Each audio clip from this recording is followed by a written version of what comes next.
All right, and we're back on Wrestling Nostalgia. I'm your host, Dave Dynasty, and I'm joined by three distinguished gentlemen, three wrestling historians. First off, I got Richard Vicek, author of Bruiser, the world's most dangerous wrestler, available from Crowbar Press. Then I'm joined by George Lentz, author of the Crusher Record Book, available through Amazon.com. And George Schire, author of Minnesota's Golden Age of Wrestling, available through the Minnesota Historical Society. Gentlemen, how are you doing? A-okay. Good. Doing awesome. This is going to be fun. Yeah, it is. What we're doing here is a tribute to one of the greatest tag teams of all time, Dick the Bruiser and the Crusher. The beer-drinking, saloon-brawling, cigar-smoking, unscientific tough guys, the Cussin' Cousins, one of the top tag teams from the early 60s through the late 70s.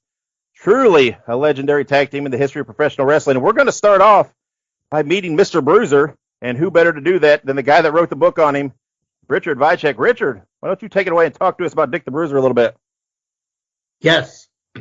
William Franklin Atlas, 1929 to 1991, also known as Dick the Bruiser, born in Lafayette, Indiana, was an all-state football player at Jefferson High School, attended Purdue and Nevada universities, played 4 seasons with the Green Bay Packers, had his first wrestling bout in June 1954 in Reno, Nevada.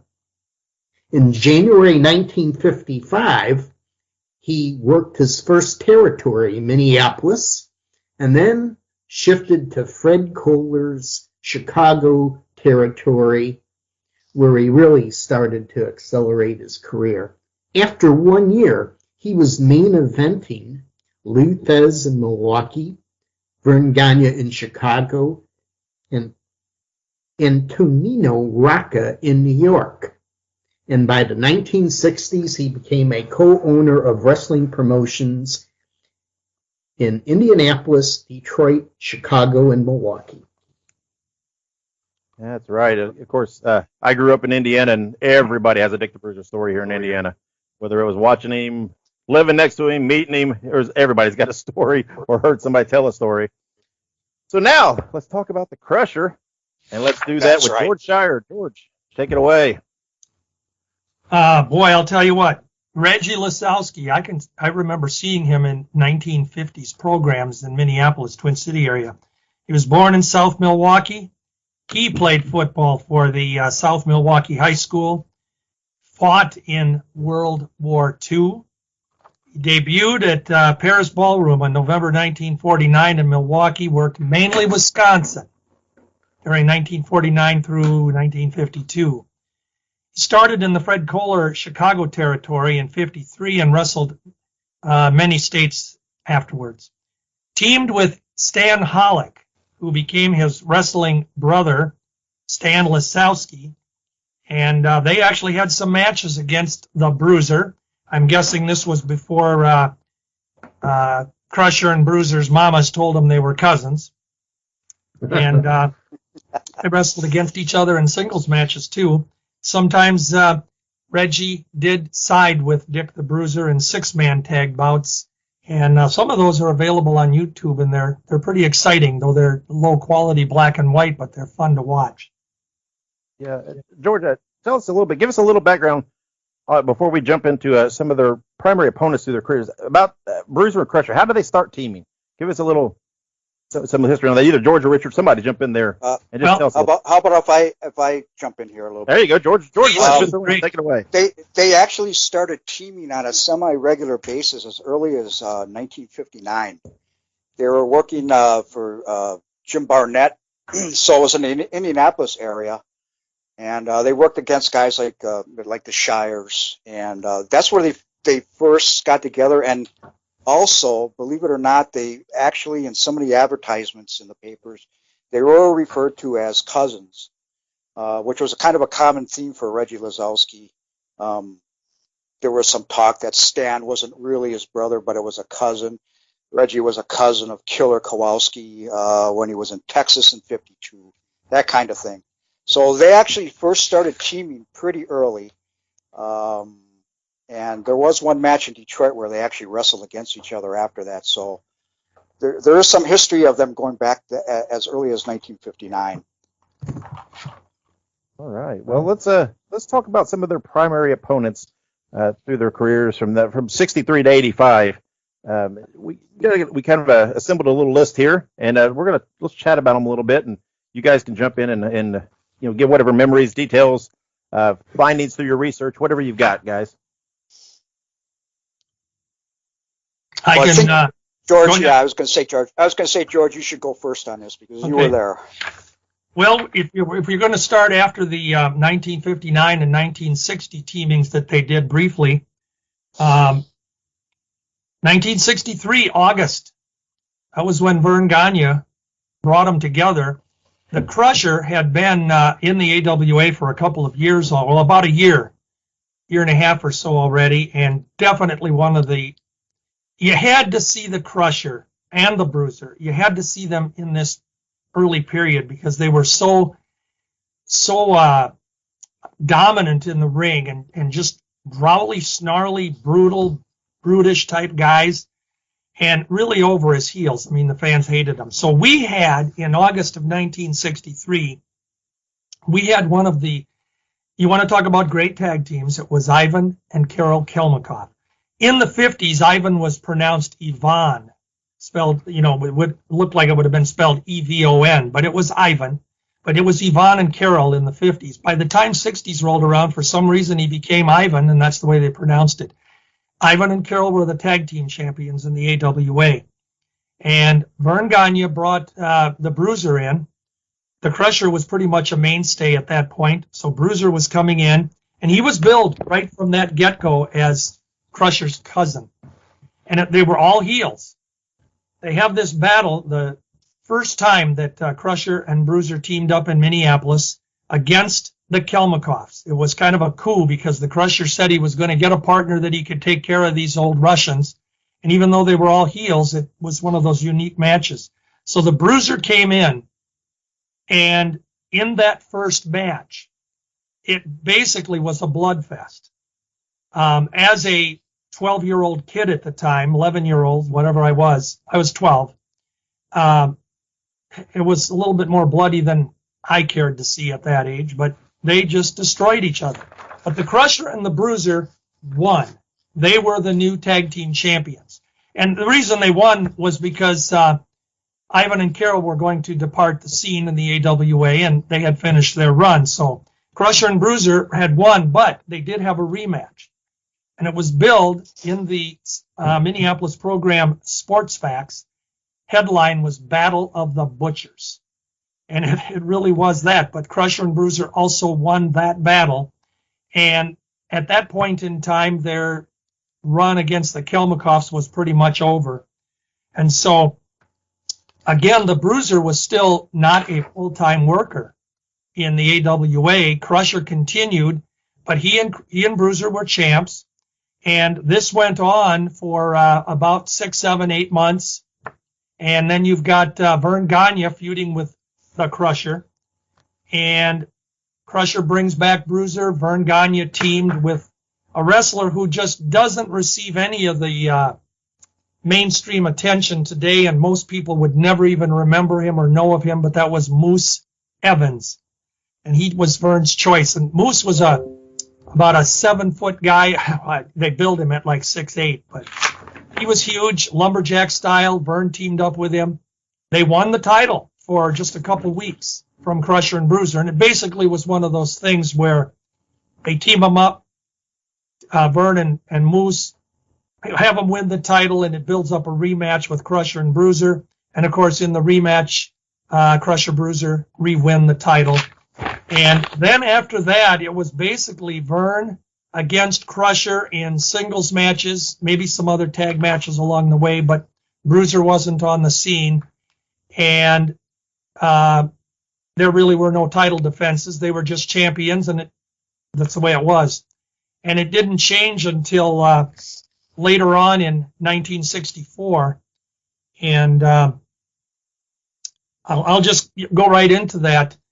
In August of 64, Vern had beaten the Crusher in a loser leave town match, loser leave the AWA match.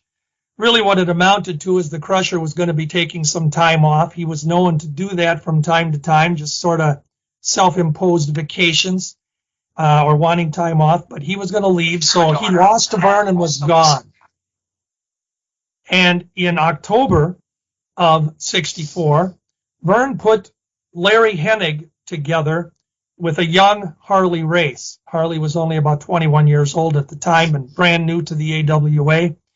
Hennig and Race, they really clicked. They were obviously heels. They dubbed themselves Pretty Boy Hennig and Handsome Harley. And they boasted from October through December of 1964 that they were going to be the AWA Tag Team Champions. And they even challenged. They shot out challenges at times. Where are the Crusher and the Bruiser? We want them.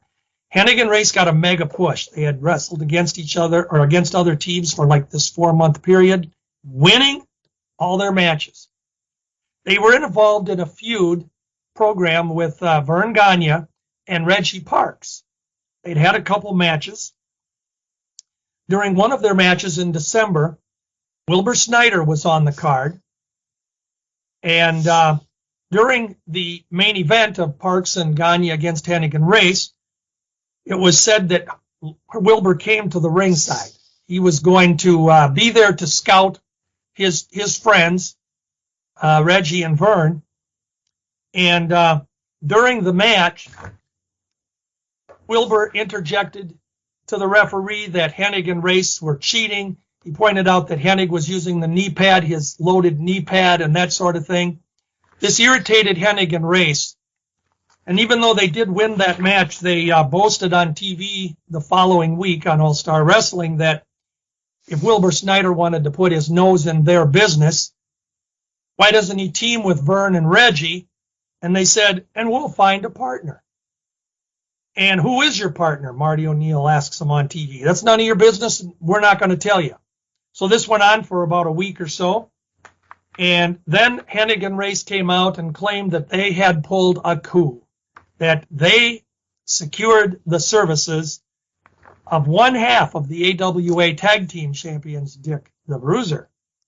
And with that being said, they said, we've got one half of the champions on our team, so Gagne, Parks, and Snyder don't have a chance. And of course, in the AWA at that point, we didn't know it at the time, but Snyder and Bruiser had come in together, and that was the deal. Well, during this 6-man tag, at the end of December here, Hennig and Race refused practically through the entire match to tag off to the Bruiser. Anytime they would tag in and or out, they tagged each other.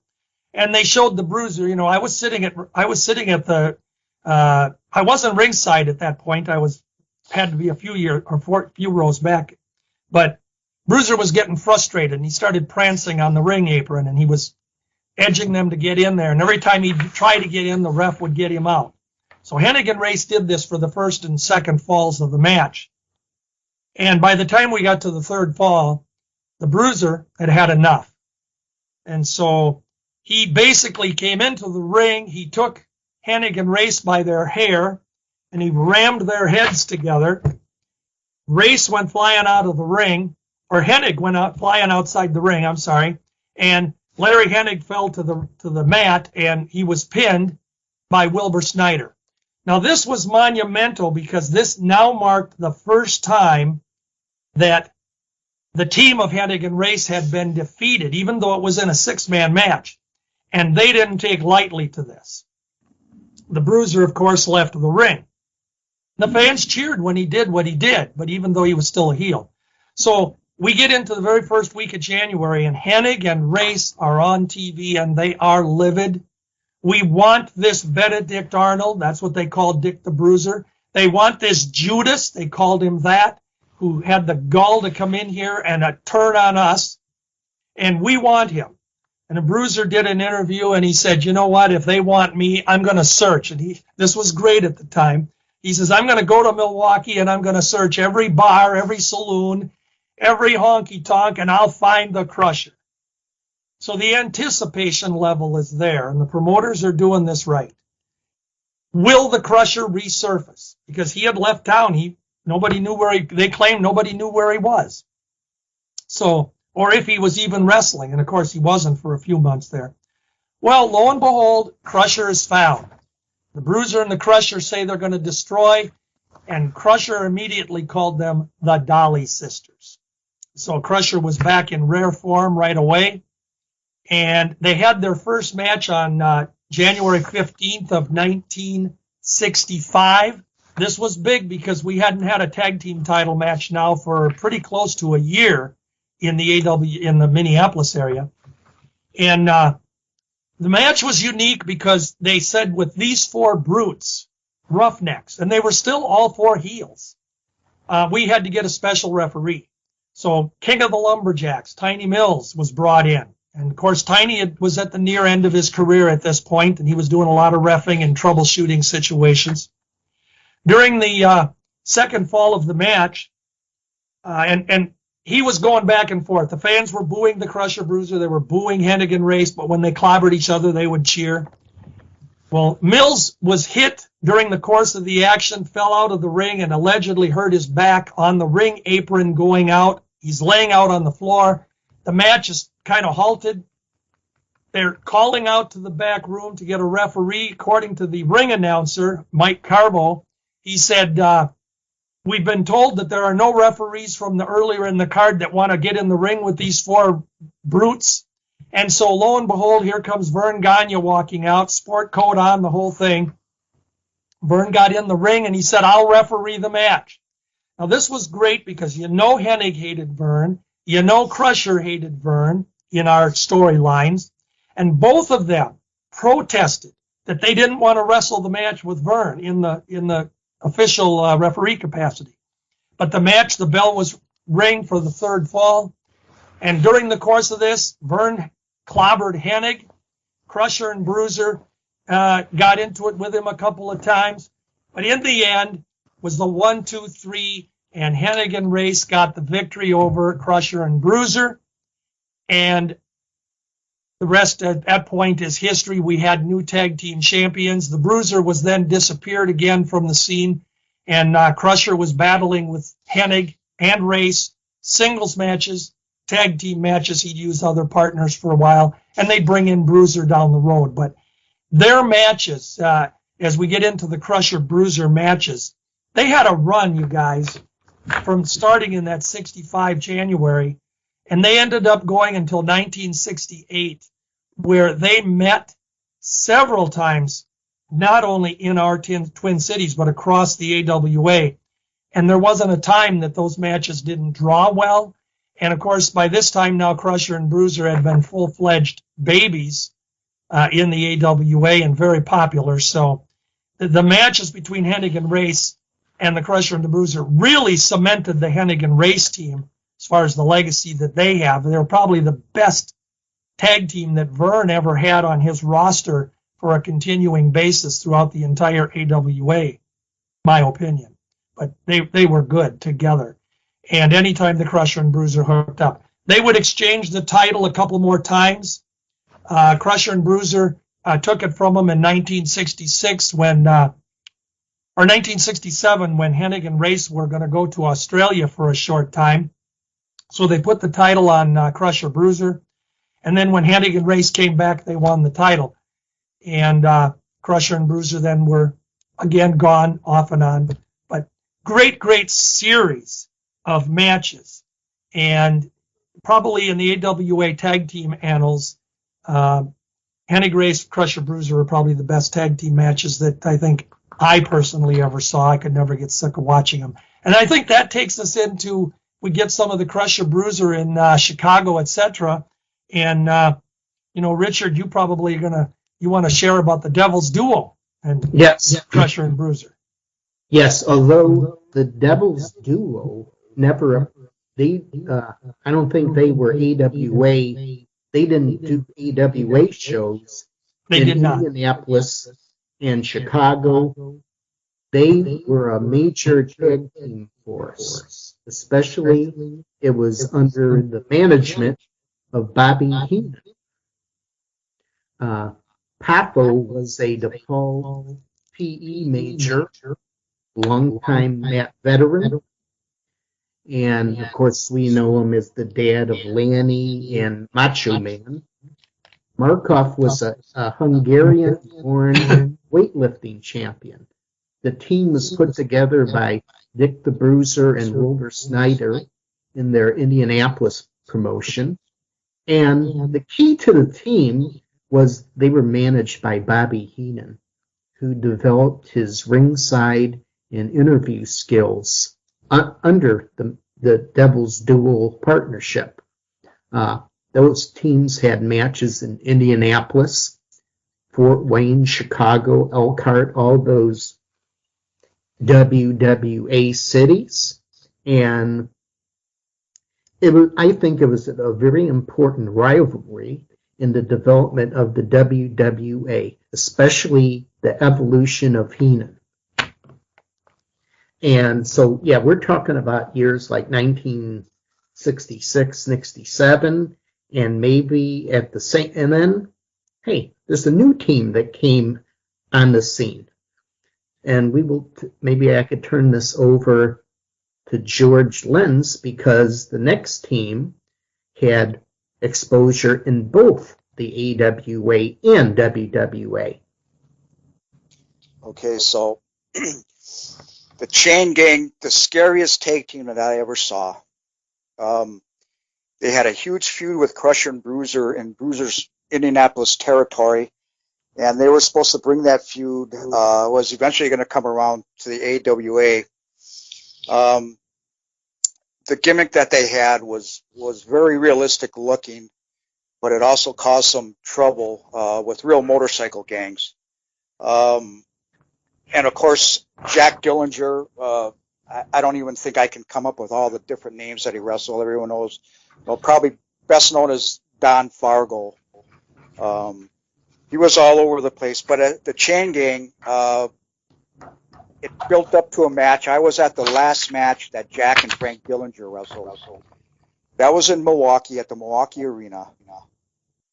And, okay.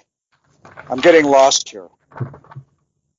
Oh, it's okay with me. Oh, you're doing okay. With the oh, okay. Okay. Yeah. And the reason being, well, we won't go into it. So anyway, the Chain Gang, the last match they had in Milwaukee, what was supposed to happen, the Chain Gang was supposed to wrestle the Crusher and Moose Cholak.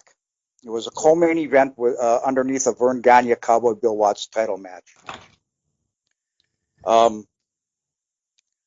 What happened was, that's when the Crusher, for whatever reason, had his dispute with Vern Gagne over money. He quit the promotion. They dropped the titles. Him and Bruiser dropped the titles in Chicago to the Vachons. So anyway, we've got this match set up with the Crusher. It was supposed to go with the Dillingers going over Crusher and Cholak, which would set up a match where with the Chain Gang against Crusher and Bruiser. Without Crusher there, they substituted Man Mountain Mike in the match. The Dillingers won that night, and it was announced that they were actually going to wrestle the Vachon brothers on the next card for a title match, because the whole thing got blown when Crusher had quit. So that night, the Chain Gang got invited out by a motorcycle gang. They went probably via Highway 36 through Waterford and Burlington, or Rochester, Burlington, that area. They walked into the club where they were being invited to, had been invited to. As soon as they walked in, it was almost a war after that. It was all set up. They were jumped. The newspaper accounts of it were brutal. They managed to fight their way out of the bar. One ran one way, one tried to run the other way. That was Frank. He was shot. He was taken. He was shot. The people in the bar turned their back on it. They didn't want to be witness to these gangs. And actually, later on, the gangs did come back and tear up the bar. But anyway, after that, the very next card, what they had to do is the Vachons ended up giving a title match to Dick the Bruiser and Moose Cholak, which actually, really made no sense. other than the fact of all the things that came into play with the Crusher quitting, with the barroom fight. And so that was the extent of the changing. Now, in Milwaukee, they never reappeared again. I think there was a couple cities, maybe Duluth, where they substituted somebody for Frank Dillinger. Chicago, they got Jim Dillinger to go in and go. Completely different guy and a different look. So, that's their story. And after that, they just kind of, in AWA, they just faded away. And I don't think anybody brought that up. I don't think anybody wanted to take a chance on bringing up any hard feelings. Motorcycle gangs, when you're a different color, they don't like that. When you're in their territory, I don't think they like the chain gang, even though they look authentic. They were lauded as fakes by the real community. It was a pretty nasty business at the time. It was a big deal here. Be sure to follow the Dynasty Wrestling Podcast Network and all of the participating podcasts on social media. The easiest way to find us is on Twitter. You can follow the network at WrestlePods, and you can find all the individual shows at their Twitter accounts. You can find the Wrestling Nostalgia Show at Wrestle Nostalgia, the Ring-a-Ding-Dong Dandy Podcast at Stampede Pod, and the Wild Men Podcast at Wild Men Podcast. Also search us on Facebook for pages and groups. Participate, interact, join the network, and be a fan. Thank you for your support.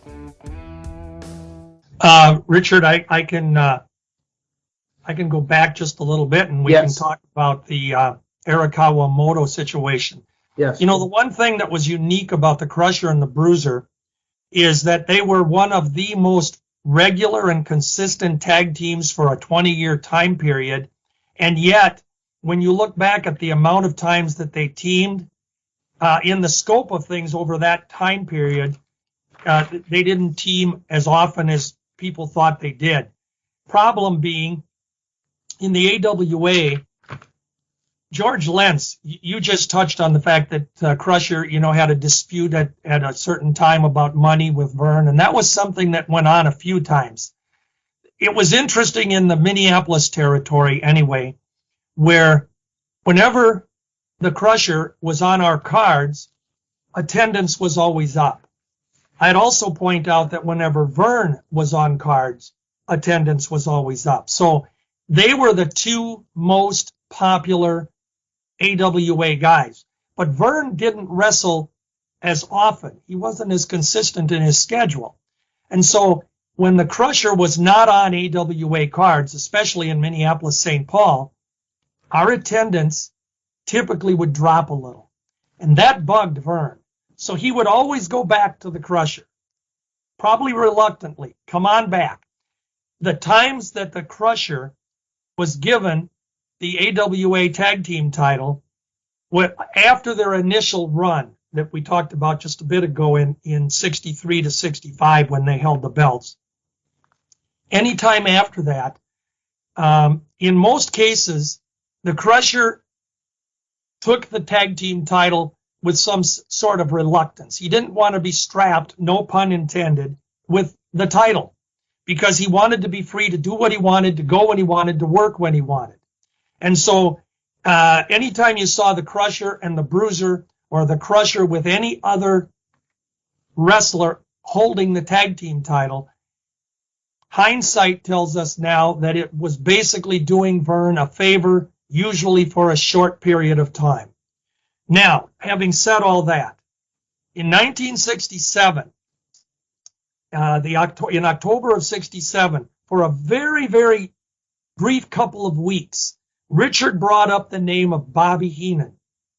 Bobby was managing the Devil's Duo in the Chicago territory. They never came to Minneapolis, though both Poffo and Markoff had been in the area, just never as a team.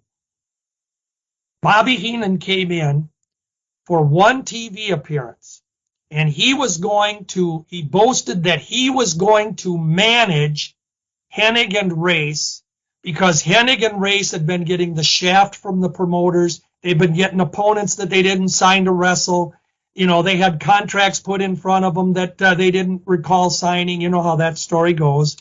And so it was announced that Bobby was taking over their matches. Well, I think this was a long-term plan, but it fell short when Hennig broke his leg just a short time later, a couple weeks later. And so from November on, Larry Hennig is out of action for 6 months.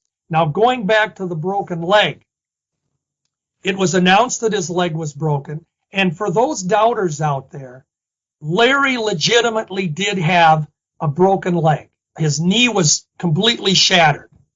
It was an accident in a match that took place. Ironically, it was stated that Vern Gagne was the one that broke his leg. That was done, guys, to further their feud down the road, the Hennig-Gagne feud. But the reality was that it was Johnny Powers that accidentally had bumped into Larry in a match, taking him out, knocking him down and twisted his knee or something and broke it. Johnny never got credit for it. It was never mentioned because Powers was on his way out. He left the territory practically about that same time. So his run was done. It served no purpose to give him credit for it. Larry was legitimately out, and it was an accident. However, what about the tag team title? Hennig and Race are champions. So the AWA announced that they would allow Harley Race to take a partner and defend the championship. He chose, as the storyline goes, Chris Markoff. Now, Chris Markoff had been a semi-regular partner to Hennig and Race over the last couple of years before this, when they had 6-man matches. He was, as the Crusher called him, the third Dolly sister, and he was Sweet Lips Christine to Pretty Boy and Handsome, who Crusher called Gertrude and Sylvia, the Dolly sisters. That's how comical this stuff would be. Well, anyway, Race chose Markoff. They wrestled against Wilbur Snyder and Pat O'Connor in Chicago on November 3rd of 1967. Snyder and O'Connor took the championship. And so they were the champs. Race then here in the AWA, non-related to this, but Markoff was gone. He started teaming with Hard-Boiled Haggerty, who had come in, and Haggerty wanted to get Vern Gagne, so they continued this feud because Haggerty and Vern had been enemies for a decade already. So it really fit in there. But Snyder and O'Connor were a stepping stone to put the title on Mitsu Arakawa and Dr. Moto, who also wrestled in other territories as Tor Kamada. Dr. Moto and Mitsu were now the WWA champions, and they were AWA champions. Throughout the next year, they kind of crisscrossed and were champs at the same time. But here's where the problem came in for Vern with having that be the case. With but only 2, maybe 3 Twin Cities matches, he was unable to get Arakawa and Moto to come in. And because Bruiser, basically, they were working for him in Indianapolis. So eventually it became apparent to Vern that the Crusher-Bruiser battles, they made sense to eventually have the Crusher and the Bruiser wrestle against Arakawa and Moto in a Minneapolis match in December of 1968. And Crusher and Bruiser won. Now, Crusher and Bruiser were AWA champs, and without looking at my records, I don't recall at the moment if Moto and Arakawa were still WWA champions, but I know they did hold the title again. So anyway, Crusher and Bruiser were back with Vern, but we still had the same problem where Crusher and Bruiser weren't teaming together on a regular basis because Bruiser was still in a different territory. So it was always kind of we'd end up having Crusher with other partners if he was involved in a tag match. But their battles with Mitsu and Moto were, the 2 that I saw were, again, I would rate them right up there with the ones they had with the Kelmakoffs when you were talking another heel team. And, of course, I don't think they were as good as Hennig and Race, but their battles were good. Crusher and Mitsu had a long history in the AWA. during the 60s, from about 64 on, still when Crusher was a heel, he battled against a heel Mitsu Arakawa. And it was in those matches where fans would kind of have to choose, do they want to cheer the Crusher, who they hated, or do they want to cheer Mitsu, who back in those days, guys, there was no politically correctness, and Mitsu was a dirty Jap.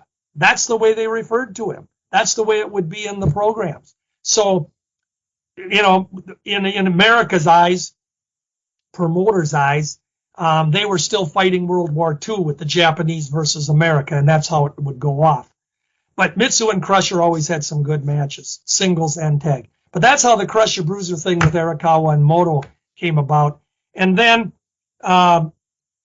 Crusher and Bruiser held the title for the next till August, the end of August of '69, and having won them in '68 December. So that's when we get to the point where during this time period, the Vachons are Vern's new heel tag team.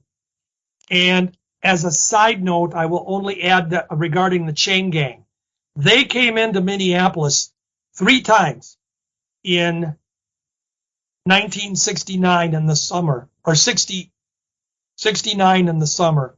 And they were put, this was Frank and Jack for 2 of the matches.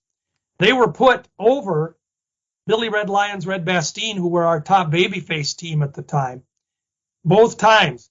The 3rd time, when Jack came back, he brought in Brother Jim, who was Chris Colt, Paul Dupree, and they had the match. And again, it was weird. They put them over Lions and Bastien. But then Lions and Bastien, just a short time later, won a TV match over the Vachons. And it started to make sense because the Vachons then were our number 1 heel team.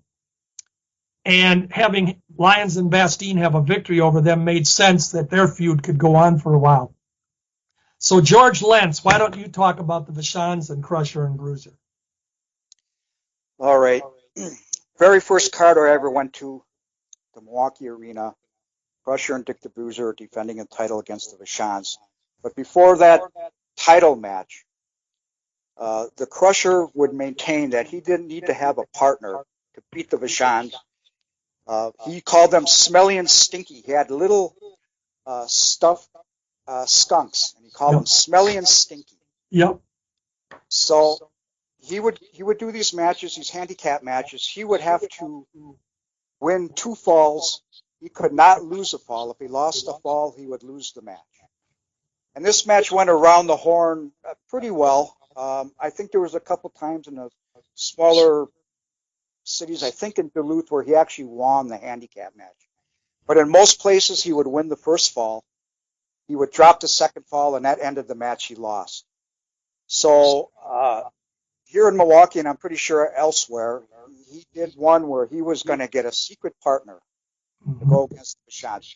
He was dead set against him and Bruiser defending the title against the Vachons, but that only served to whet our appetites. We all wanted to see that match because the Vachons were they were so villainous, and when Mad Dog did his promos, he, later on, I'll get into that a little bit more. He was very believable, very scary.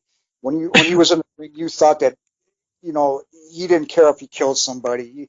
He would rather die than lose, that kind of thing. So anyway, the Crusher would do these. I got a secret partner. He wouldn't reveal it, and in some instances, it wouldn't be till the actual night of the match, just a few short hours, and all of a sudden he would pull off that hood, and there was Pampero Firpo, the Wild Bull of the Pampas, the guy that the Crusher had a tremendous feud with prior to Firpo being suspended from the AWA. He was one of the top villains earlier, a few years earlier, and then he was gone for a while. They brought him back. He did a couple matches here and there at the Crusher. The Crusher went over him. Then he kind of did some stuff where he went against Dr. Rex. It was almost villain against villain, but of course people sided with Firpo, so he had kind of a turn there. And now you've got him with the Crusher against the Vachons. You've got these 4 tough guys, 2 guys that hated each other's guts going against the Vachons. And, well, long story short there, this ended up they ended up with no contests or disqualifications, something, any way the Vachons ended up where they're going to get the title matches against Crusher and Bruiser. So the first match I ever go to is at the Milwaukee Arena. It's June of '69. It's like in Milwaukee, it was like a light was turned on at the beginning of the year. All of a sudden, wrestling just caught on. Huge crowds at the auditorium, huge crowds at the arena. It became a big deal. It was they were predicting a crowd of 10,000 for the Crusher to defend the title against the Vachons. It was exciting. They had a crowd of 9,500. First fall, Crusher and Bruiser win it, and believe it or not, in Milwaukee, when finishers meant something, the Butcher had a hangman's hold, where he would drape a guy over his back, and he had his hands around the guy's neck, his jowls, kind of, and he would lean forward and pull the guy. Sometimes he would spin around, make the guy give up. Well, believe it or not, in Milwaukee, the Crusher signal he had to wave off. We were praying for Dick the Bruiser to get and save him when Butcher put Crusher in the hold. Crusher held out at first, but he got him back in the hold, and the referee kept Bruiser out, and finally the bell was rung. Crusher actually gave up for the hangman's hold. And that ended the second fall, and now it's 1-1, and the fans are all concerned. We're all vested in Crusher and Bruiser, these guys. Well, Crusher's down. The bell rings. Actually, before the bell, the Vachons jump on him, and they start pounding on him. The referee's trying to stop it. Disqualification. Crusher and Bruiser retained the title on a disqualification. So that led to a rematch, and the Crusher and the Bruiser ended up winning that. That was in July of '69. I'm sure they've done this, probably did this in Minneapolis. At least one match, and it's a couple other places. As George Schire said, this is Crusher and Bruiser were wrestling in two territories most of the time, and most of the time when they had a AWA title, they had the WWE title. And so they were not really great champions when it came to appearing everywhere all the time. That we were used to seeing later on, especially when it seems like the High Flyers and there. After that, they went to Japan for about a week. They wrestled there. When they came back, I think it was August 30th of 1969, they went against the Vachon brothers, and with the title on the line, and the Crusher and the Bruiser lost the title. Lost 2 out of 3 falls, lost the title.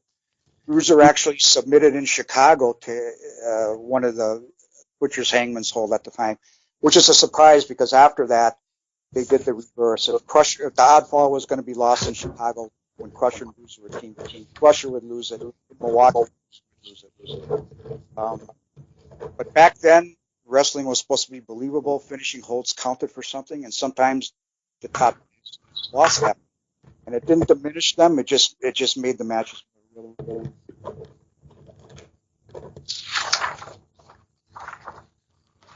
Crusher dropped the title. The story was that the Crusher had gotten injured. Mad Dog had jumped on his back during the match, knocked all the vertebrae out of his match, and Crusher was out. So that was a big deal.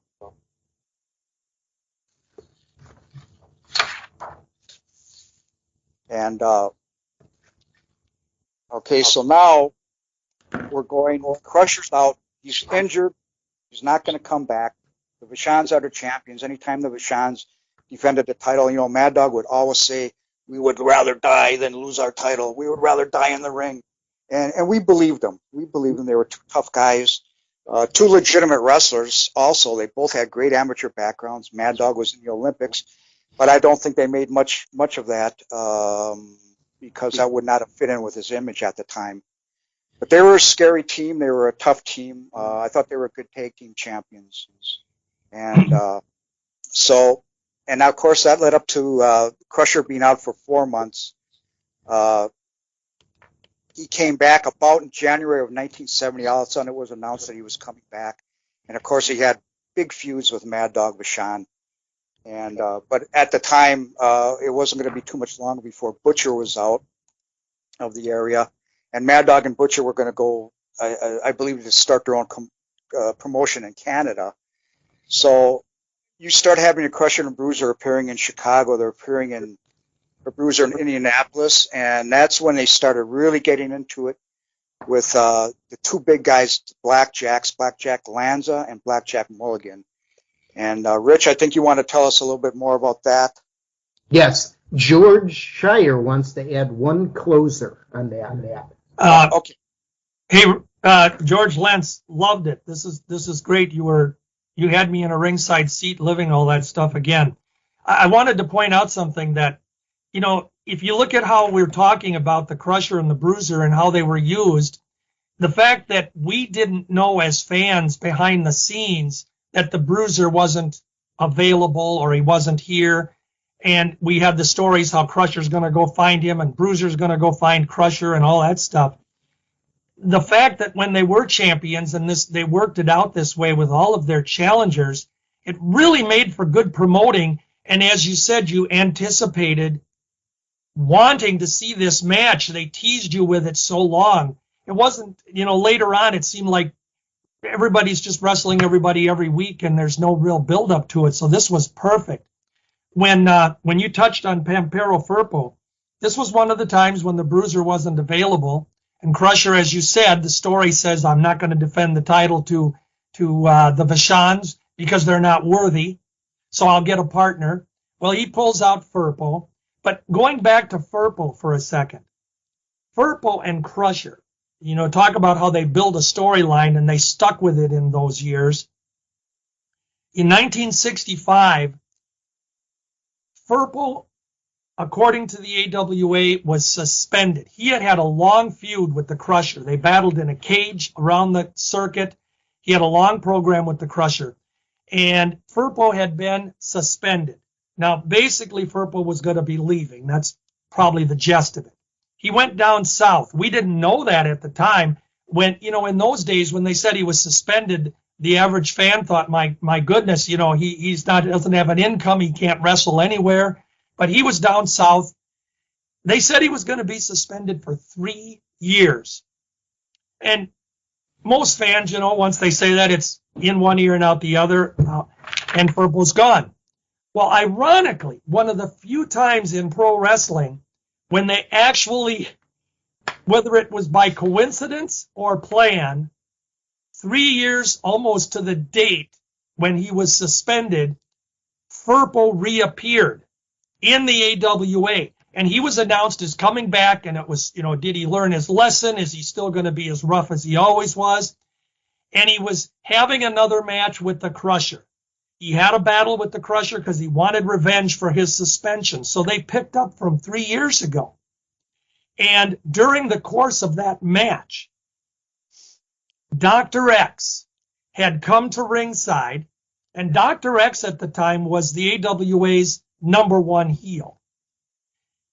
He had come to ringside, assumably to cheer on Firpo. But during the course of the match, he caused Firpo to lose. Crusher got the edge on him, and Firpo blamed Dr. X. So now we have the story going, will Firpo want Dr. X? Are they mad at each other? They played this out for a week or two. Well, then we had a Dr. X Firpo feud. And of course, as George Lentz pointed out, this made Firpo the good guy.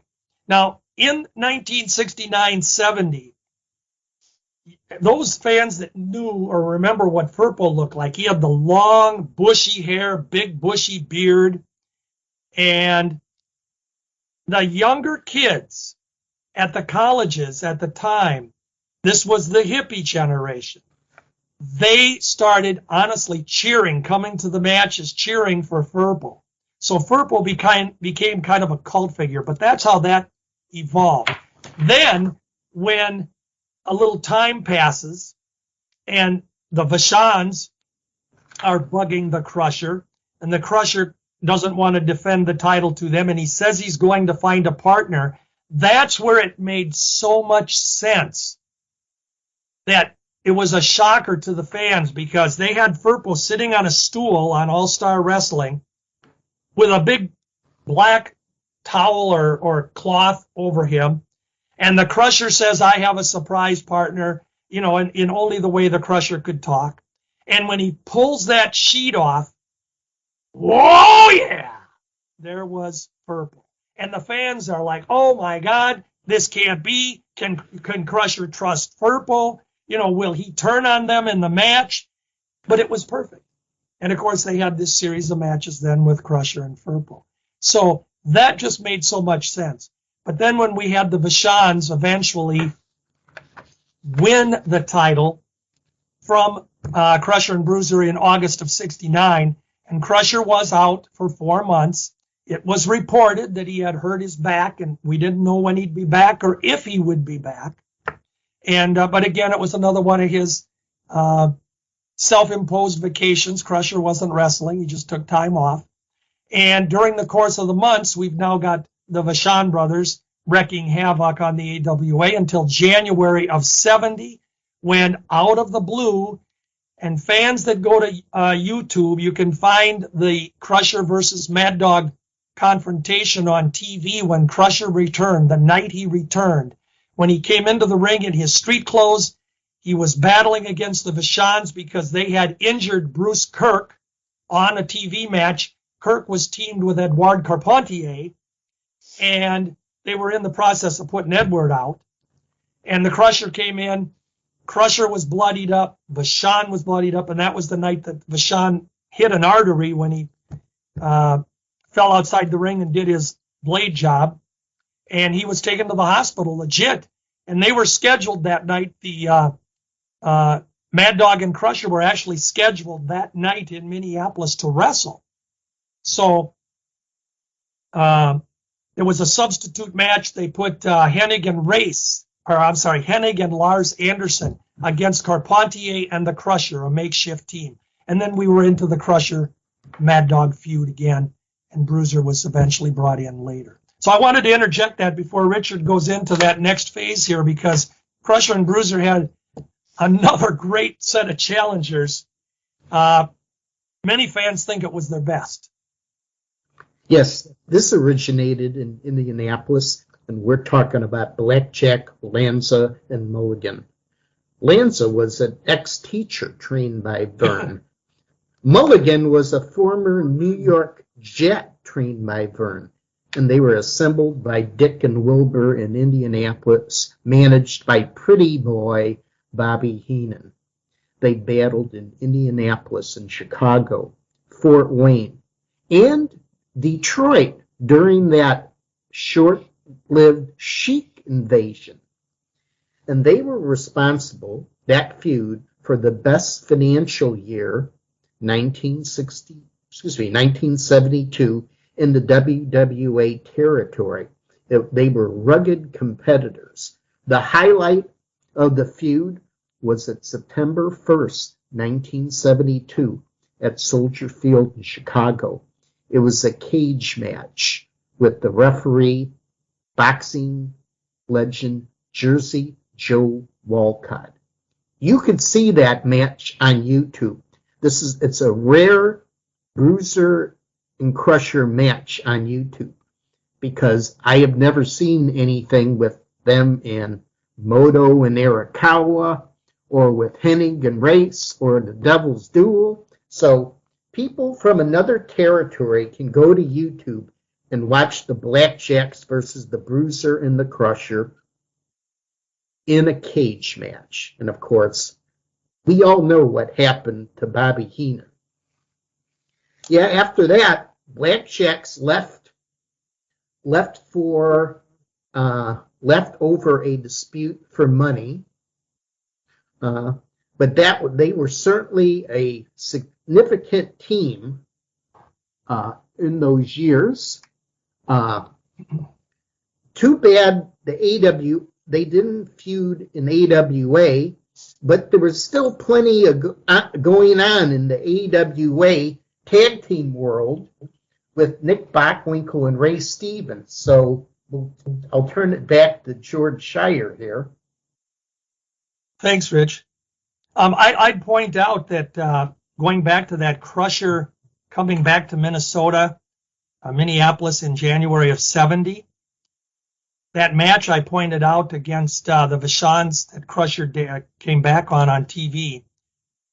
Ironically, Big Bob Windham was the referee in that TV match. So if you fans go to the YouTube and look that match up, you'll see Bob Windham, and that's pre-Blackjack Lanza, or Blackjack Mulligan, I'm sorry. And he then left here, and he went on to WWF. It was still WWF in those days, and he got the Blackjack Mulligan handle from Vince McMahon Sr., and it was with, by the way, Jack Lanza's blessings. He actually asked Lanza if he thought it was okay if he took the Blackjack handle, and Jack gave him his blessings. So they weren't teamed together or anything for a good year or so before that 72 encounter and matches that you pointed on, Richard. But classic matches. I think that brings us to the next set of Crusher Bruiser opponents. You know, Crusher and Bruiser wrestled a lot of teams, but by the time we got around to 1971, 72, 73, I'm going to be honest with you guys and say that I had already started to see a little bit difference in the ring activity of Crusher and Bruiser. I mean, they were drawing magnets. I mean, if they were on the card, the fans were there, and they were just such a solid team. They could draw forever almost on their reputation. But already in the very early 70s, they were not as fast in the ring. They were not as dominant in the ring. And it was apparent at times that maybe their opponents were doing a little bit more for them to make them look good. And that brought in the tag team who I think Hennig and Race were the greatest tag team of the 60s to go against Crusher and Bruiser. This next team, I think, was the greatest tag team of the 70s to go against Crusher and Bruiser, and that was Nick Bockwinkel and Ray Stevens. Just a natural feud. Plus, you had four guys. You have to remember, and of course, again, back then we didn't know that as fans, but the four of them had a long history, over a decade or more, of wrestling each other in various combinations in other territories earlier in their careers. And so these four guys got along. I mean, they worked well together. And it was obvious that because of that, we were treated as fans to some great matches. Bockwinkel and Stevens became champions in a kind of an odd kind of way. 6 months earlier, in July of 71, Hercules Cortez and Red Bastien were the tag team champions, having beaten the Vachons, because the Vachons were leaving the AWA to go to Montreal and promote. So Cortez and Bastien were given the title. What happened in July of 71 was Hercules Cortez, as some people know, some may not, but Cortez was killed in an auto accident coming back from Winnipeg on the night of July 23rd, early morning of July 24th. And so that sort of changed the plan for the AWA tag champs going forward, because Cortez is dead. Bastien still has half the title. Bastien took a little bit of time off to nurse up his injured knee. He also went to Japan, got some experience over there, came back. By the time we're into the August, late September of 71, Vern has to come up with a partner for Bastien and let him retain the championship. And it goes back to the old story, who are you going to go to? You know, fans were speculating, will he pick Billy Red Lions? Would he go back to Pepper Gomez, who he had teamed with? Well, Vern announced, and he had went to the Crusher. Now, the Crusher specifically told Vern, I will take over the belt, but I don't want this to be a long-term thing. We'll do it, but we want to get the title off. So they built up a feud against Ray and Nick, Crusher and Bastien. Ray and Nick were the number one challengers. And they also had some matches. Crusher and Bastien also had some matches against Lars Anderson and Larry Hennig, who were top challengers at the time. But the bottom line was, in January of 72, Crusher got his way. The belt was gone. Nick and Ray were champs. Vern was happy with this because Nick and Ray were drawing as a great heel tag team. And Vern wasn't wrestling full-time at this point, so it allowed him to remain AWA champion. And he had a great solid tag team to head the cards, plus in singles matches in various matches. So Nick and Ray took over the championship. They were champions. They had a couple of little brief interruptions in there that don't matter in the scheme of things. But eventually, when their run was done in 1974, we had Crusher and Bruiser come back. And actually, it was 75. Crusher and Bruiser came back, took the title from Gagne, or from Bockwinkel and Stevens. And this was setting up the Bockwinkel-Vern Gagne title match, which Vern was going to relinquish the title to him in November of 75. So getting the title off of Nick and Ray was important, and Crusher and Bruiser were again the champs.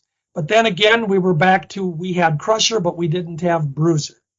And eventually that's going to lead us into Bobby Heenan coming onto the Bockwinkel and Stevens team earlier. And so it was just a great time. I mean, great feud, great chemistry between all the guys. Bobby Heenan and the Crusher in our territory, Bobby Heenan and the Bruiser in the WWA. I mean, how many sellouts could they do with those guys? And Crusher and Bruiser were then the champs until they lost to Lanza and Bobby Duncombe in the summer of 1976. Maybe we could have George Lentz talk about a magnificent feud, although a short one. This is around 1973. Murdoch and Rhodes versus the Bruiser and the Crusher. Well, short is right. This is a feud that I really think, Rhodes and Murdoch were a really fantastic team. They were almost like a southern version of Crusher and Bruiser, where they were just tough guys, but they looked like total beer drinkers. They didn't have the physiques, but they were believable as tough guys. As far as before the AWA, they started out as early as, I think it was 68. They were in the Central States. They won some championship there. They were in Texas. They went to Florida. They won Florida Tag Team Championship there. They went to Detroit, and they won their version of the title. And then by, I'd say, January of 1972, Dusty Rhodes comes to the AWA, sans Dick Murdoch. It's just Dusty Rhodes. Rhodes gets pushed pretty good. Here in Milwaukee, for example, they had him. He won like 7-8 matches in a row, and eventually he ended up in matches against the Crusher. And I would say Dusty Rhodes was on par at the time with a villain superstar, Billy Graham, Ivan Koloff, that type. And of course, these ended up with some saloon matches with the Crusher, which were incredible. I think in Minneapolis and Milwaukee, you had Bull Bolinski for the referee. You had wrestlers stationed outside the ring with derby hats. It was actually pretty interesting. But eventually, they teamed Dusty Rhodes with Larry Henning, which on paper and in the ring, on paper it was a kind of odd. I thought it was an odd matchup. In the ring, definitely you got two talented guys that could do something, but I don't really think they had the magic where you could have them, I don't know, go against a team like Crusher and Bruiser, that type of thing. So I don't know if Larry Henning was an alternative to Dick Murdoch, but eventually they brought in Dick Murdoch, and they got into it with a bunch of different teams. I think the most famous match is the match with Don Morocco and Billy Robinson, the TV studio match. And,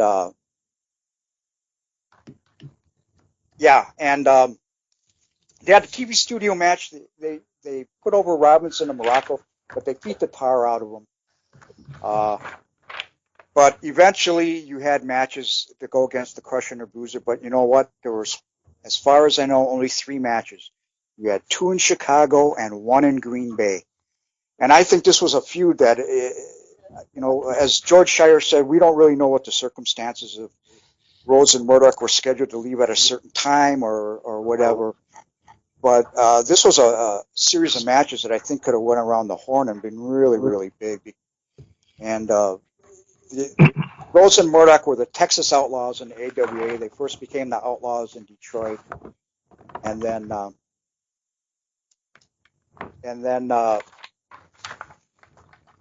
I'd say Rhodes stayed in the AWA till probably about mid-1973. And truthfully, one of the last things I heard about Dusty Rhodes was he rode a chili dog, a 1-ton bull, in the Minnesota State Fair. He got thrown in 1 second. He was 300 pounds, and he went apparently head over heels.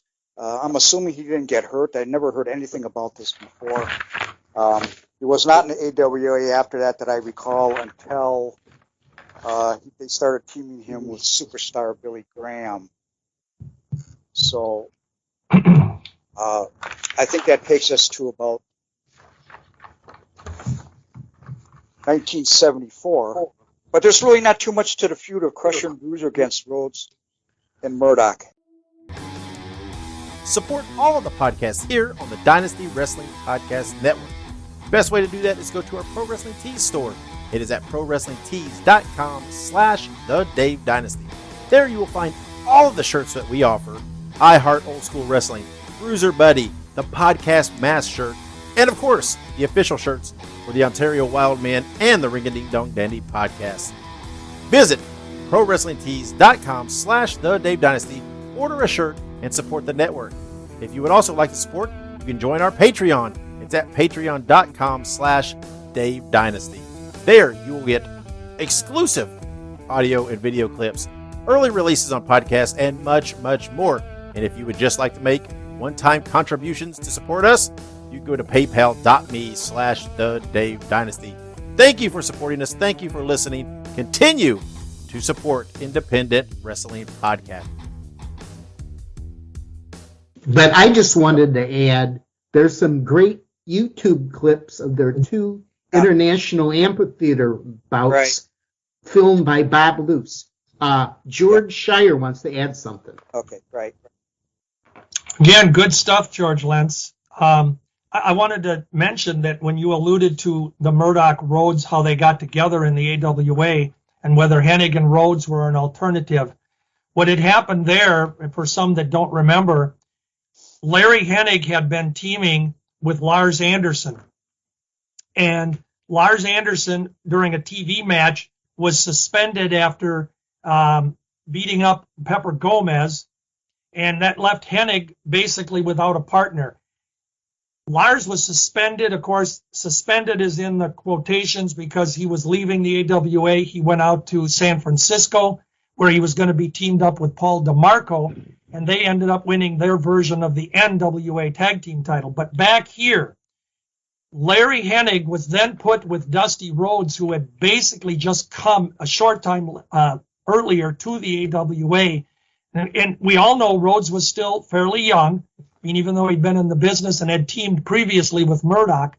But Hennig and Rhodes were here, and what really then happened was when Murdoch was brought in a short time later, I think Vern saw the writing on the wall. He was smart enough to know that Rhodes and Murdoch were the better deal. And so what happened was Larry, again, was involved in a feud with Vern, and Larry announced on TV that he was, for once in his career, going to wrestle as a singles, and that he was going to end the title reign, the championship reign of the spindly leg, bald-headed champion Vern Gagne. And it was a perfect thing because then we had that main event. That was a fallback main event, but it was great. So that's how it came about in that sense. And then I'd point out that, you were right, George Lentz. Superstar Graham, he was a heel here in early part of 75, and he had teamed with Raschke and Horst Hoffman in a tag team match. During the match, the Germans turned on Superstar, and Superstar became a babyface. He then brought in Dusty Rhodes, who was now wrestling a lot in Florida already. And we had this dream team of the Superstar and the American Dream. We had a few matches, but then the dream was gone, and that was it. Superstar pretty much was gone after that too, but it was a good run, short run, fun matches. And that's all I was going to add. And then I think George Lentz, you got some good stuff, I'm sure, to tell us about the Crusher and the Bruiser against the Road Warriors. And why don't we go that into the 80s? Yeah, your favorite tag team, George Schire, the Road Warriors. Yeah. Well, here's the deal on the Road Warriors. They drew money. They did. They were an impressive team. I talked a little bit to Richard about this yesterday. One problem we had, when they wrestled the Crusher and the Bruiser were in good shape, but they were in their 50s. You've got two guys that are massive. The steroids did definitely make a difference in how they performed. And I saw one of the matches against the Crusher and Dick the Bruiser in Milwaukee. There were two in Chicago, one in Milwaukee. And I will say this, Crusher and Bruiser were not given the respect that they were due, but the match in Milwaukee wasn't half bad for that time period, considering it was Crusher and Bruiser, because this is 1984. And as you said, George, there was a definite difference in the Crusher and the Bruiser in 72, 73 from prior to that. And even when I first saw Crusher in 69 to when he came back with his famous feud with Mad Dog in 1970, I noticed the difference in the Crusher even then. But anyway, this is almost a dream match because you've got the Crusher and the Bruiser, two icons, legends, and you've got the Road Warriors, which many of us felt were an updated version of Crusher and Bruiser, a more modern and less politically correct, even though the Crusher and the Bruiser weren't following rules. It was even different with the Road Warriors because they would come out to huge cheers no matter who they were wrestling. They had a great entrance. A lot of times that changed during the match. Now, in the case of the Crusher and the Bruiser, the Road Warriors came out first, as they did, and as we all saw television matches, I love their television squashes. I love the way they attacked guys. I did not like the way they apparently legitimately hurt some of them. That's what it appeared to me. I don't think they really watched. They really didn't look out for the other guy, and that's kind of part of the deal. In this case, Road Warriors were announced against Crusher and Bruiser in Milwaukee. They already had two matches against them in Chicago. I was really looking forward to the match. Road Warriors come out to huge cheers to Iron Man. They're in the ring first, and of course, as was tradition. And I don't think we even talked about this yet. As Crusher and Bruiser, when they would always come out second, they would make their opponents wait. There was a lot of times 3, 4, 5 minutes would pass. And the Crusher used to do this in single matches too.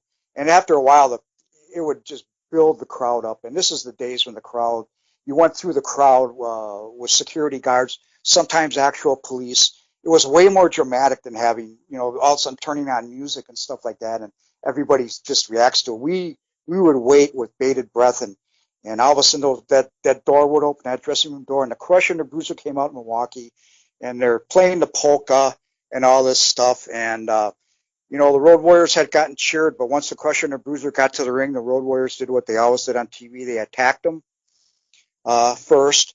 And actually, to their credit, Crusher and Bruiser did drive them from the ring, including manager Paul Ellering. And, the fans were behind Crusher and Bruiser again, but it wasn't quite the same as the old days. There was still, you got a modern fan, you've got a different type of villain. And the fans, there was a certain amount of fans that were still behind the Road Warriors. Now, during the course of the match, this particular match went 7 minutes and was called off a no contest. There were times Bruiser got press slammed by the Road Warriors. This is something that you didn't hardly ever see Bruiser get taken off his feet, let alone press slammed. Crusher got scooped up. He was dropped throat first off the top rope. At this point in time, you just didn't see Crusher and Bruiser taking these type of bumps. The Bruiser was always the guy, he'd get the guy in the corner and beat the tar out of him. Well, he would do that to Hawk, and Hawk would all of a sudden just grab him, spin them around and basically not selling. So the match was called off, and no contest. The fans were clearly disappointed because the match only went 7 minutes. I thought for what it was a pretty decent match. If it would have went a little bit longer, taking everything into consideration, it wouldn't have been too bad of a match.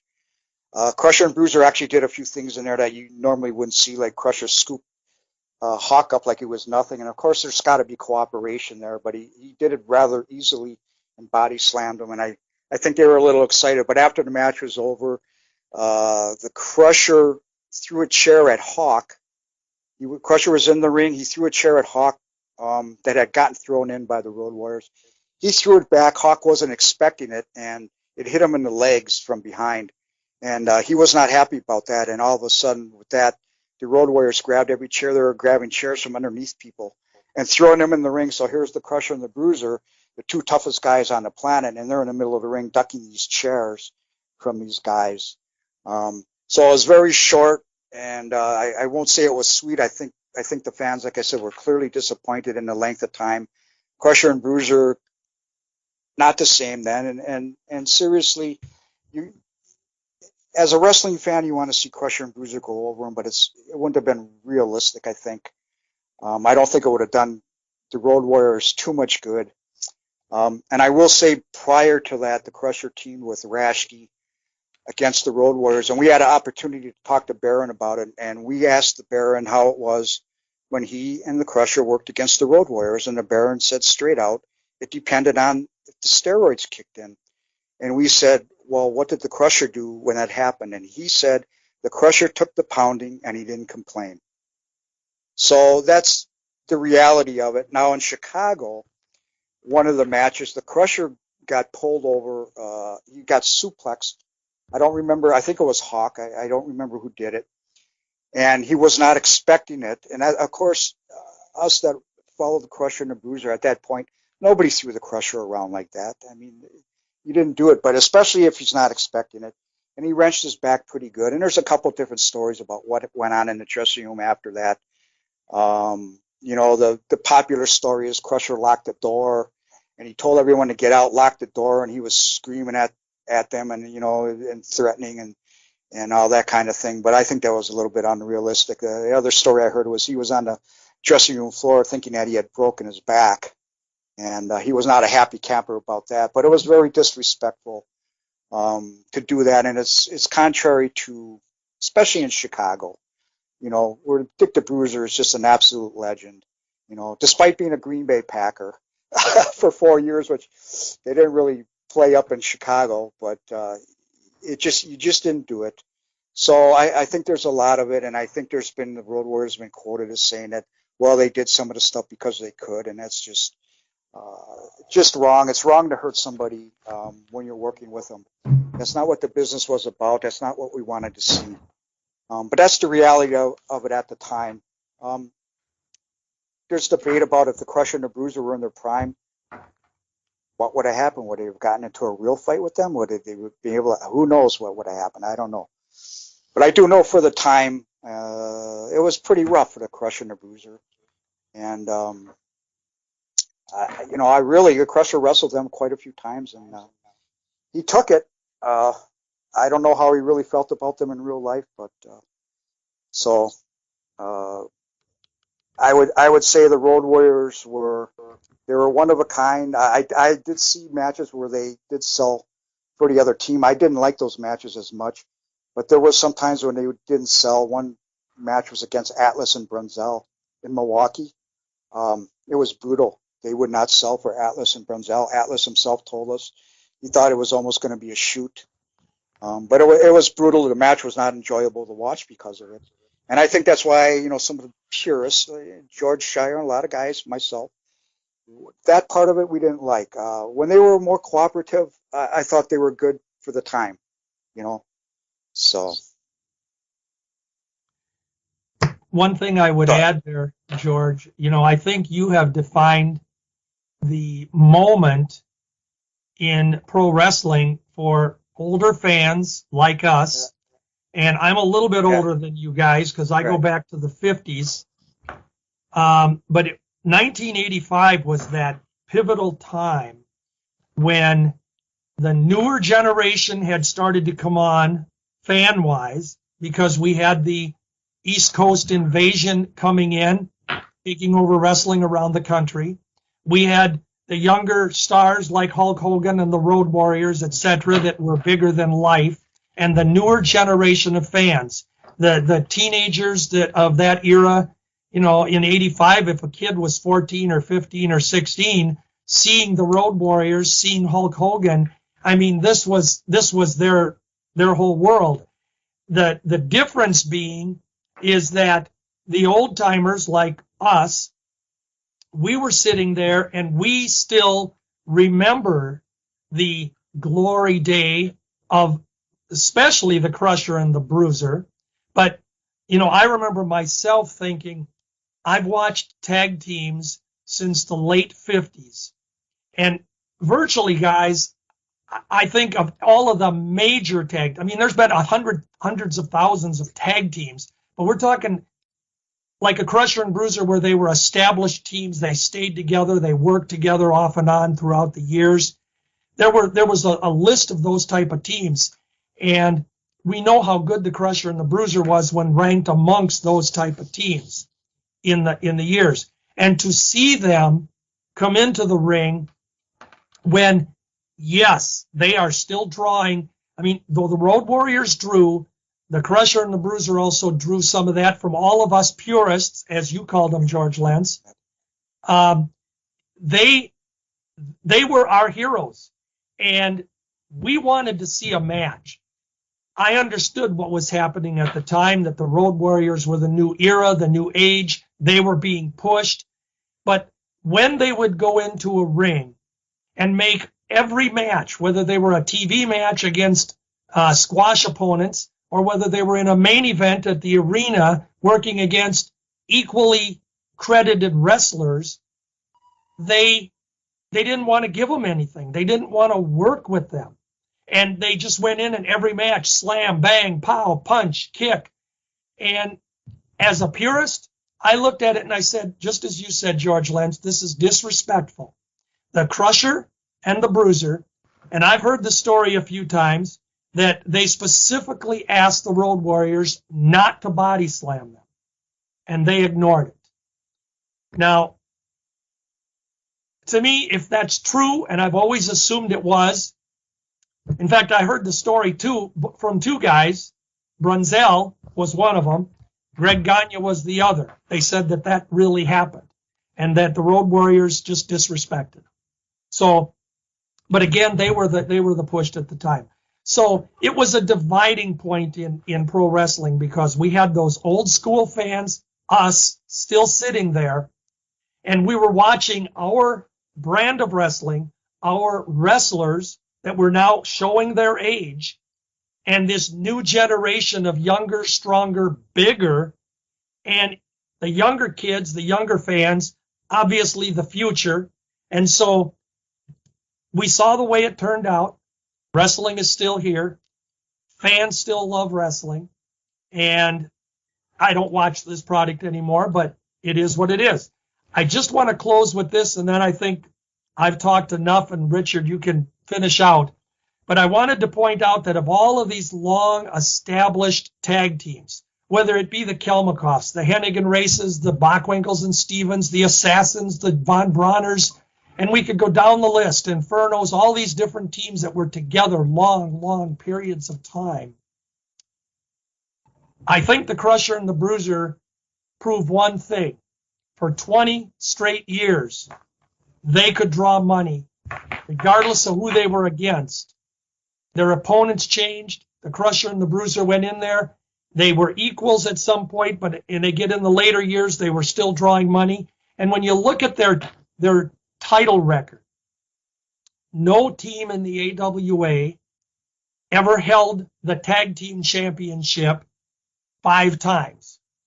The Crusher and the Bruiser did. No team in the WWA held the tag team title 6 times. The Crusher and the Bruiser did. And then they also were international tag champs for just as we describe it, a coffee break in Japan, but they still held that title. And they were given that recognition because of their reputation.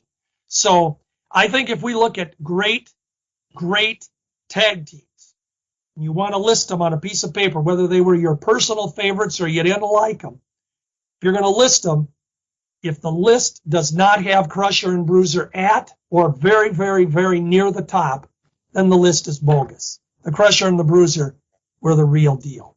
Yeah, well put. I just want to add one legacy comment. The fact they were so highly rated in wrestling magazines in the 1960s and 70s without stepping into a WWF ring or an NWA ring. I just think that's a fantastic tribute. I want to turn it over to George Lentz for a legacy comment on Bruiser and Crusher. Well, yeah, they are just absolute legends. When Bruiser appeared in Milwaukee, it was something special. We were looking forward to that. And as George Schire said, when we're watching them, even as they aged, we're still seeing them through, younger eyes, and that's what we wanted to see. And but yeah, they were a team. Like you said, they were legendary. They were basically knew them in the Midwest, and they were definitely legends in Japan. The Crusher himself told me about the time when they caused a riot in a gym. It was a cage match, and they had to be taken out through an underground tunnel. The promoter, because the fans rioted, and the Crusher, I won't say. He told me exactly what he said. I don't want to say it's politically incorrect, and but anyway, the promoters had to give out tickets. They were absolute legends in Japan, and even when I talked to the Crusher about it, when he was at the Cauliflower Alley Club, he couldn't understand why the Japanese press was following him around, and I was like, really, you guys are legends there. But they were legends throughout the Midwest. But as you said, Richard, they were in the magazines, and they were always highly rated. Everybody knew if they would have came to their territory, you were seeing something special. So yeah, and that'll never change. As long as guys like us are around, that we can try to give some of our wisdom to some of the people now who really don't understand the business the way it was when we saw it. So I'll turn it over. I think George Schire wants to say a few things. I was just going to add that, they did wrestle in the AWA and the WWA. They did actually wrestle together, Crusher and Bruiser, in St. Louis, which is an NWA. That was the home of the That's NWA. Right. They did wrestle there as a team a couple of times, and also in 6-man tag matches. The interesting thing about that was, though, is that the Crusher and the Bruiser became baby faces in the AWA in January of '65, and then going forward, they were the tops. When they went into St. Louis, the Crusher's last appearance in St. Louis was 1967, and he was still a heel there in a couple of the appearances that last time and a couple before that. So he never was a babyface in St. Louis. And the Bruiser was also a heel in St. Louis until 1969, when he ended up having a long program against Blackjack, Lanza, Bobby Heenan, and Baron von Raschke. So it was interesting that even in an NWA hotbed, they still got top billing. They still teamed together, though they didn't get a push there. And St. Louis wasn't a tag team city, per se, for titles or anything. But the Crusher and the Bruiser guys, they're just at the top of the list. I mean, absolutely. Take it away, Dave Dynasty. All right. Well, thanks, guys, for coming on, discussing Dick the Bruiser and the Crusher as a tag team. Definitely one of the top box office draws ever in Chicago, Indianapolis, and Milwaukee. There's never anybody like them before, never been anybody since like them. Guys, as we wrap this up, take it home. Is anybody, any last-minute comments, anything you guys want to plug, mention, social medias, or you just happy to let it be? Hey, I will just say thank you, Dave Dynasty, for letting the three of us get together. George Lentz and I, we were private messaging ourselves the other day, each other, and we were just kind of talking that at first it's the first time the three of us have been together, but it's three wrestling historians that Three Stooges. I think Three Stooges. There you go. Larry Moe and Curly Joe. All right. I like that. But it was fun. And Dave, thank you for doing the podcast. This is great. Yeah. Thank you. I will say, if you guys want to know about AWA Wrestling, go to Amazon, get my Minnesota's Golden Age of Wrestling. And I gotta plug Richard, your book, The Bruiser, World's Most Dangerous Wrestler, Amazon.com. Absolutely a phenomenal. I read it again this week. I took it out last Sunday and I read through it. And it's one of the best ever. And then George Lentz, man, I love you because you took the time to compile these results. And you and I have talked privately about how hard that is to do. And it's never always right. And to come up with your Crusher record book, your latest one is on Amazon. Absolutely a must-have if you're a Crusher fan. So there you go, guys. Go to Amazon and get all our books and read, and you'll have fun knowing about the greatest wrestlers that grace the AWA, WWA rings. Absolutely, and I'll make it simple for everyone. I'm going to put Amazon links in the show notes. So wherever you're listening to this, just open up the show notes. There will be a link there for each of the three books. I highly recommend. They're all on my bookshelf. I highly recommend you all grab them too. Guys, thanks for coming on. We will have you on again as other topics come on. You guys are my go-to resources for some of this Midwest wrestling history, and I do appreciate it. So thanks for coming on.